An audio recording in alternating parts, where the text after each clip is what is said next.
I didn't expect the corruption to be quite as, you know, widespread as it's been, and like the self-dealing and the lining of his and his family's pockets. Like that's been a little shocking. That is so crazy. Imagine like somebody accused you of murder. Yeah. And it turns out you weren't guilty of that murder. And then you sue them and you go, you can never prosecute me for murder again. It's really hard to take either one of them seriously for a number of reasons.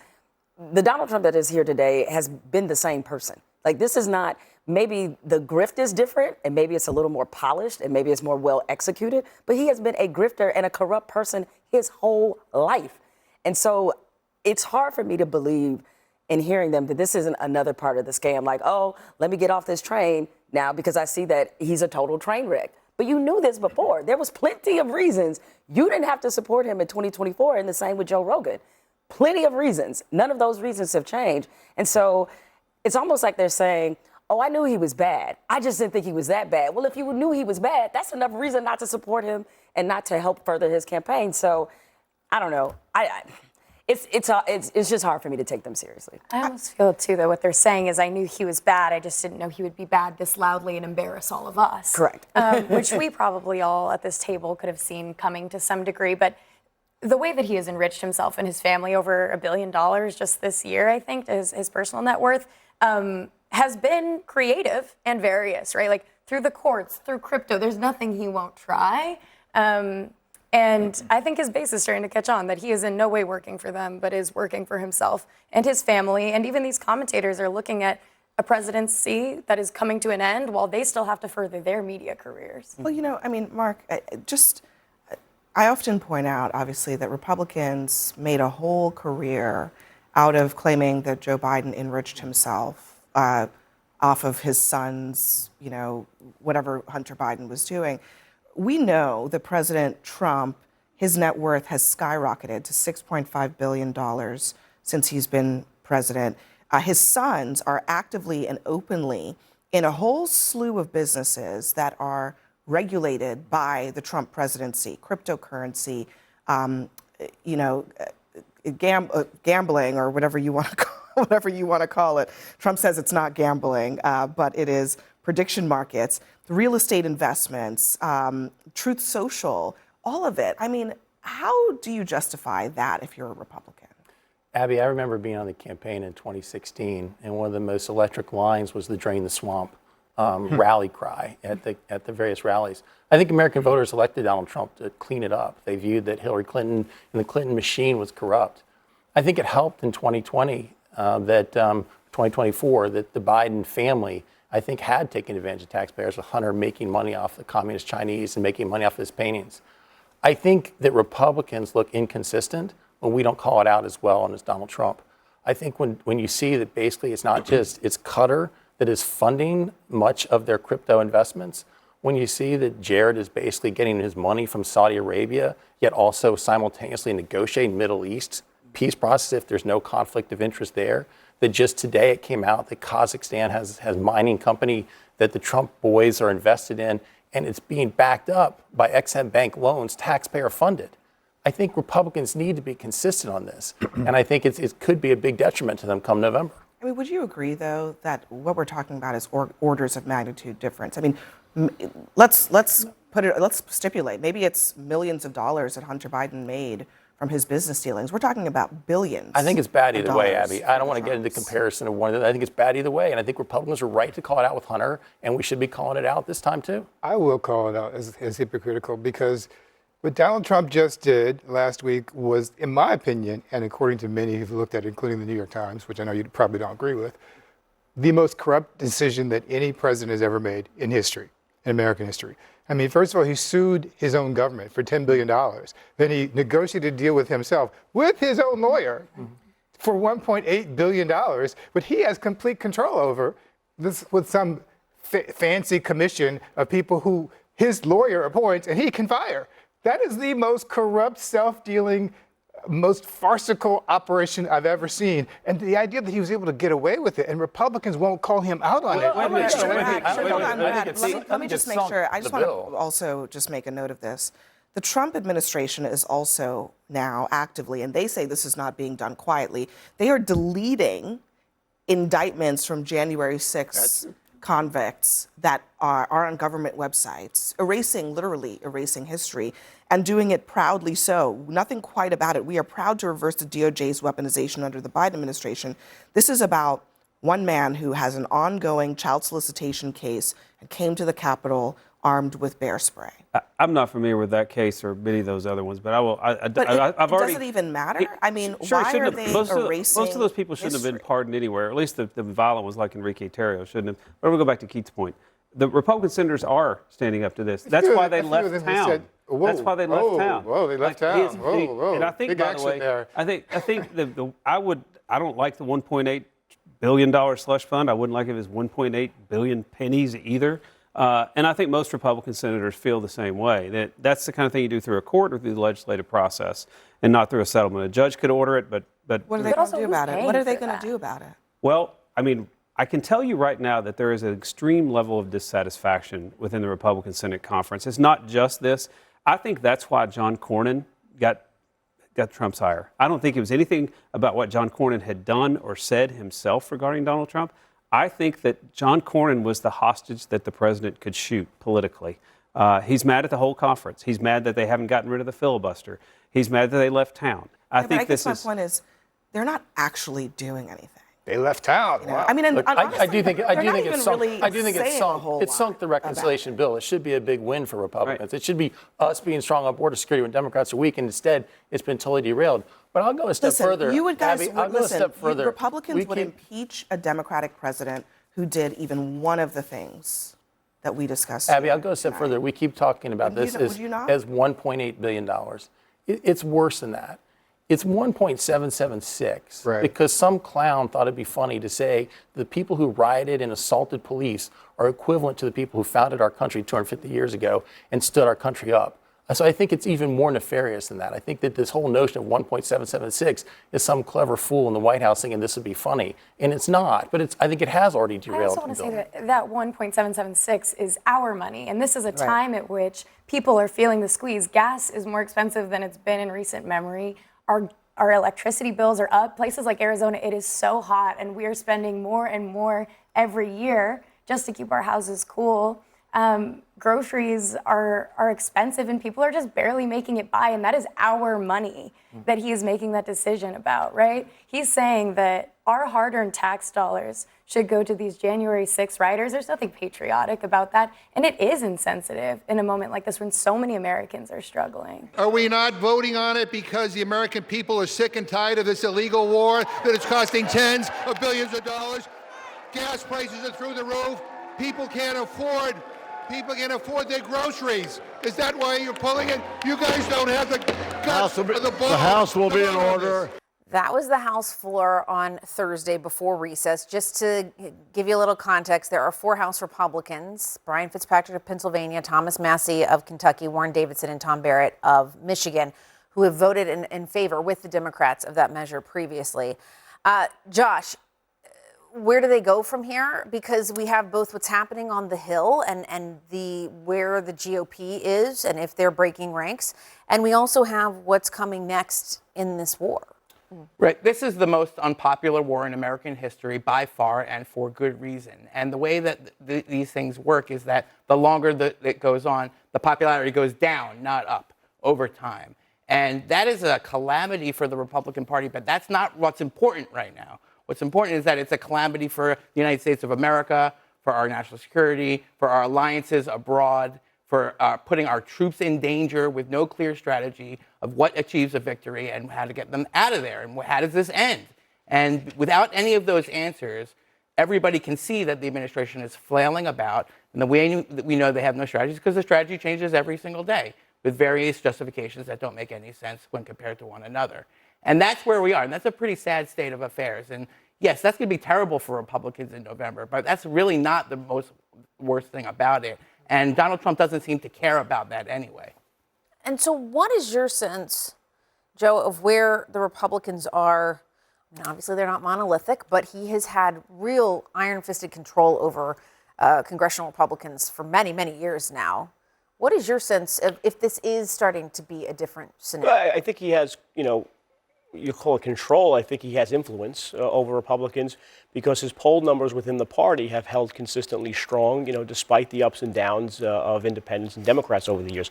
And we've seen his numbers really hold steady, even at times when he's been tested by other voters. Look, I think the House leadership didn't want to give Democrats more of a theatrical viral video moments like you just saw Jim McGovern get to do. It's a bad issue for them. I think that's part of it. Yeah. The reality is, we can't be governed by people's viral moments on the House floor. We have to be governed by some strategy. I think the strategy has been very clear. It's deny Iran nuclear weapons. It's open the Strait of Hormuz and stop allowing Iran to fund proxies. And how's that going? I think it's going pretty much better than the last Is the Strait open? administration. Really? Is it? Is the Strait open? The last administration, the Strait of Hormuz was At open. the end of the day, now it's closed, so that's not better. That's if worse. Iran is denied a nuclear weapon, is that a good or bad thing for the world? That's a straw man argument that is It's not a straw man. complete I'm distraction from asking what you we're if talking meeting the about. goal of the war is a good You're like, thing. oh, you don't want to like answer that. nuclear weapons? No, the question is whether the prosecution of the war is good, and it's not. Is the goal of the war? Do you think that that is an attainable goal at this point? What Joe's asking about. So the Iranians, Trump's own director of national intelligence, who's about to resign, very sadly for family reasons, said that the Iranians are not developing a nuclear weapon in congressional testimony just a month ago. So starting a war to stop them from doing the thing that they weren't doing doesn't really make any sense on its face. But everybody knows that justification is not holding up because there's no plan to get the uranium other than to negotiate with the Iranians, which the administration doesn't want to do. So they're bombing instead. But wait a second. So even by their own measure, they're failing the test. So to answer your question directly, Joe, no, I wish an Iran that doesn't have nuclear weapons, and I lament the fact that the Trump administration is bungling our chance to make that happen and actually hurting our ability to make that happen by prosecuting this war in such an obviously idiotic and contentious way.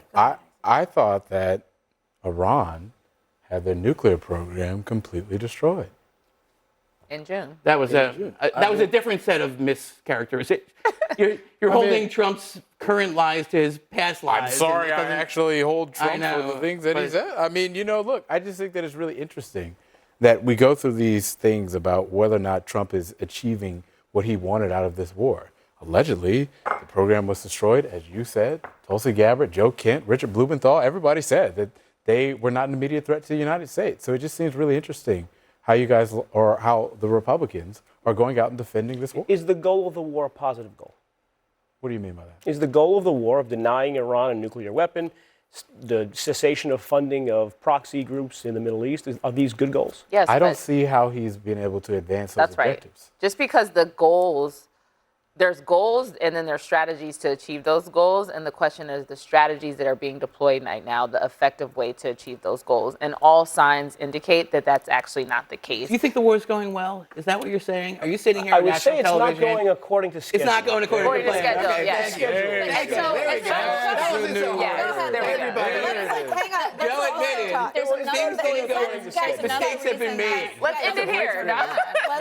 There's another reason Republicans like Lindsey Graham are upset is because there is a tyrannical, radical Islamist regime still ripping the fingernails off of teenage protesters in Iranian prisons. And there is no protecting America against this regime unless you put American troops, boots on the ground.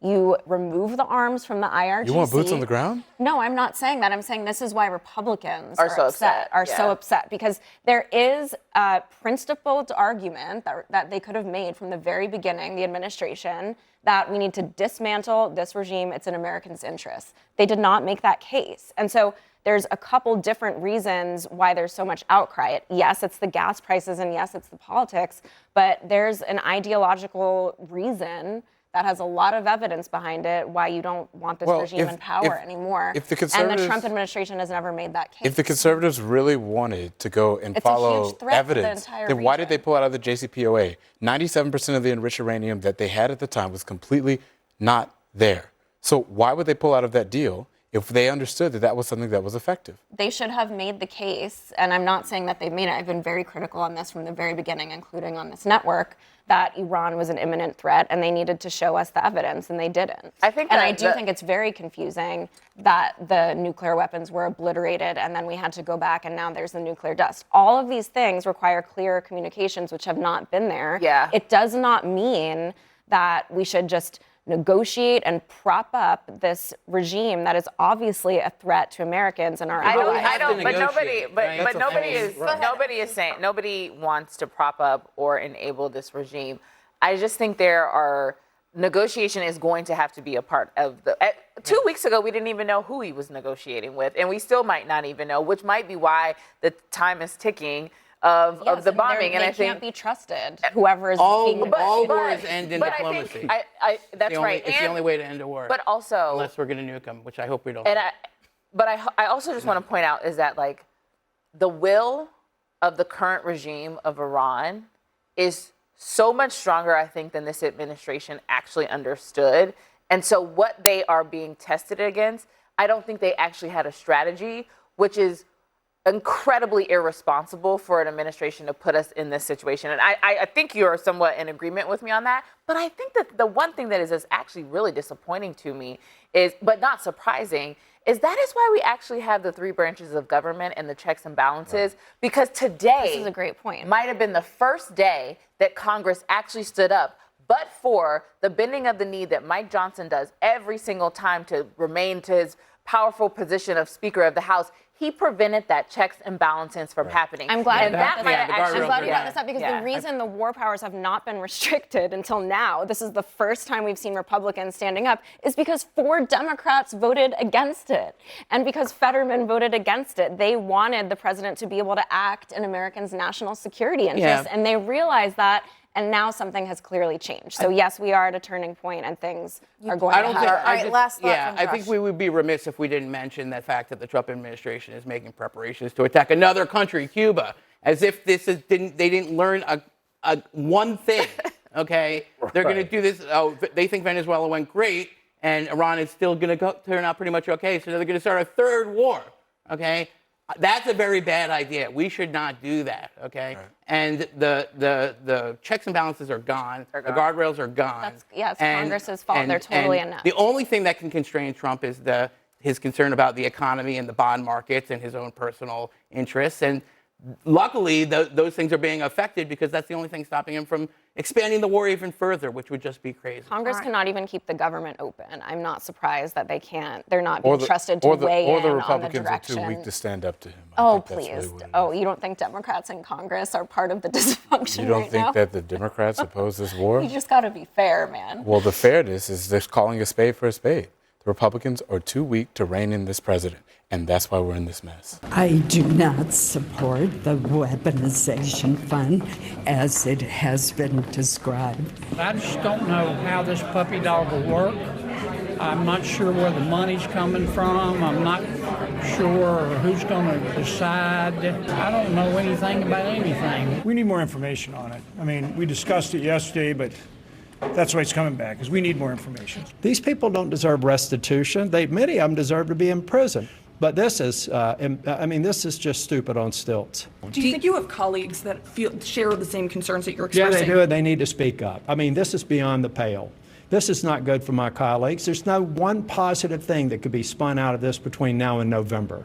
This is bad policy, it's bad timing, and it's bad politics. Do you think he's losing some of the very tight grip he's had for a very long time? I think he's lost people he didn't endorse, which is, welcome to politics. And I think he's trying to make sure he's got a better team moving into the next 2 years of his term. I think that's the reason why he decided to, for example, endorse Ken Paxton in Texas, where I'm from, and to say, look, guys that aren't really fighting hard right now, who are establishment, I'm not going to back you. Cassie in Louisiana is the same example of that. He wants an upgrade there. And I think proof that he's making the right choice is the fact that these guys, as soon as they knew they were out, they're like, I don't like you. It's personal. And by golly, I'm giving you nothing until the day I leave here. It's spoiled milk. It is what it is, but they'll be gone in January. So I think the president's making the right decision. But until then, they still have power in the Senate. Yeah, they do. They have a lot of power. But I also think the president's playing the long game. He understands that he wasn't going to get as much of his agenda done if you have people behind the scenes that are fighting against you in your own party. He dealt with that for 4 years when he was in office the first time. And I think that's why he's now way more outspoken on this, saying, I'm finding teammates who understand what we're doing with America First agenda.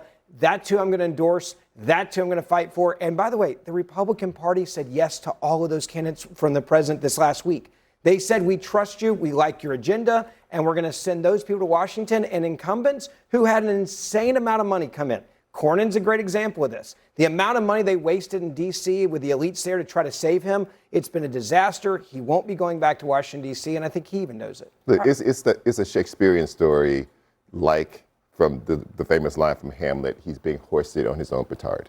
He was so eager to punish them for even the most minor deviations from loyalty to him that he has made them all angry. Yes, I agree.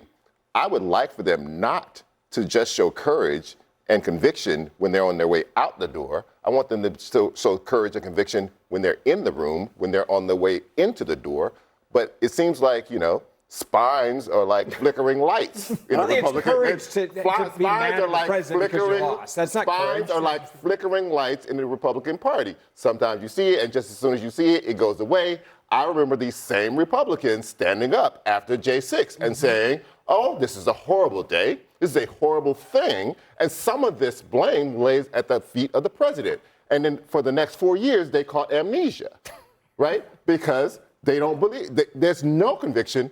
The spine melted and everybody fell in line. Dude, that would be you guys saying Joe Biden was a good candidate. If you want to talk about falling in line, no spine. You guys told us that Joe Biden was like sane and mentally competent when he clearly wasn't, and lied to the American people and then covered up the incompetence. So don't lecture me about moral clarity here from a party. Melting was Joe Biden was a disaster, and you guys covered it up and looked in the cameras. All of the Democrats said, he runs laps around me. He's on his A game. He's so good at this. And then you want to sit here and say that, man, I wish these Republicans would send us Trump. In the I don't know what all this is about. Come on. So I'm going to, all that screaming, all that high-pitched screaming, I'm just going to talk to you and say this. The spines disappeared. Of Democrats. The spines disappeared, and he doesn't want to acknowledge that. You guys say Joe Biden is sane. Cowards. They are cowards. Even the people who speak up for him are cowards because they don't even have the conviction. Actually, I would actually argue the opposite with the topic at hand, which is this $2 billion fund, is that I think Trump should remember that there's still fiscal conservatives among some of the lawmakers in Congress. And so when they look at a $1.8 billion price tag, they do cringe. But I think what's missing from that discourse about this fund is the fact that there's an existing mechanism for it. It's called the Judgment Fund. The Founding Fathers even used it during the early days of the Republic. Basically, if someone is victorious in a lawsuit against the federal government, there has to be a fund to pay them out a settlement. And so what this anti-weaponization fund that the left is fear-mongering about right now is a derivation of that existing mechanism. Now, what No, it's a bastardization of it. What's missing from this fund is common sense. Where are the fiscal conservatives when they were blowing the deficit with this big, beautiful bill that was going to add trillions of dollars to the deficit? So where are they then? I just need to figure out how this works out for you. Well, the opportunity cost there was, the 2017 tax cuts actually generated real wage increases for many Americans, household income growth, and so that was what was going to be earned at the end of passing. Yes, it also cost the Treasury $1.5 trillion in lost revenue. And it also generated a lot of gains for the average American. What's the price tag on it? Who are the average Americans who got it? Because hundreds of thousands of Americans right now can't afford to live. So the big case here for them is that they cannot afford to pay their bills. Are you saying you're against no tax on tips and no tax on overtime? I'm saying Americans can't afford their bills. They're the ones who are telling you that affordability is a problem. That is not why you did that. That is You're not why you also did cutting that. funds at rural hospitals. People cannot afford health care. So Hang on. Terry, I want to get to you, and I got a little fact check. The Judgment Fund was de minimis. Until the 1950s, there had to be a vote of Congress for every dime that was spent out of the Treasury.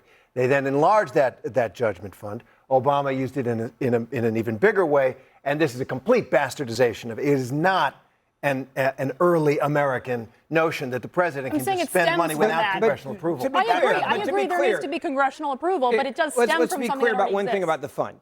Number one, it's not going to pass right now the way it is. Good. There's Well, a the lot Senate of there's a lot of Republicans came out today and there's a said- lot of Senate Republicans, some that I've talked to, that have said it is going to be changed if it's going to happen. Yeah. That's the reason why it didn't happen over the weekend. So I do think this is part of how the sausage is made. Let's also be clear: if you are violent, you don't get money from this. If Well, you are that's- violent, I and don't know the that. Trump So administration also- doesn't, and the Trump family doesn't get anything from this. They Yeah, get, but they hang get on, no I gotta payout. fact check They that. get no Because, payout. hang on, That's not Ben, I true. gotta fact check That's that not because we true. don't know yet. No, the DOJ put out a list and they said that Yeah, they no, don't the get, Trump they will not get a family reward doesn't from get this, and they anything. cannot make claims to it. No, not the Trump family part. I'm talking about if you were violent against police, what we have right now is that Todd Blanche told Paula Reed last night it's going to go to this committee and that they're going to pick, the president is going to pick, and Congress will have approval of one of 5, and the president can fire any of them at any time. And those are the people who will decide. Blanchett was But talking to no members one of has- Congress today and has made it very clear and to them, if you are someone who is convicted and you are violent, well, okay, if you're violent. Do you remember before the election when they said that the pardons would not go to violent people as well? And then the first day, all of them got pardons? I just had to keep it with I go back to reporting that Congress. we have I go right back now. to Congress. That's not the But case. also the premise So of the amnesia. crime- Hold on. No, Congress. I go back. So asked- amnesia. It's not amnesia. I just said, and I'll say it again.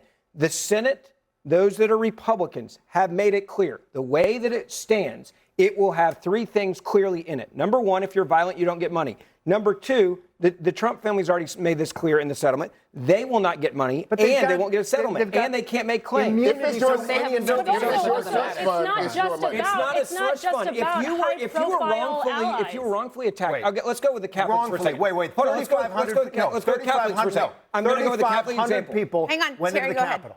3,500. 700 charged. These are the worst of the worst. These are people who went to the Capitol. Hold on, no with pause. Wait, They're not I'm all going bad. to They were finish. not all bad. I'm going 700. We're gonna 76-year-old women. And the reason they were Hang the on. worst of the worst is because they went there with the worst motive a citizen of a democracy can have.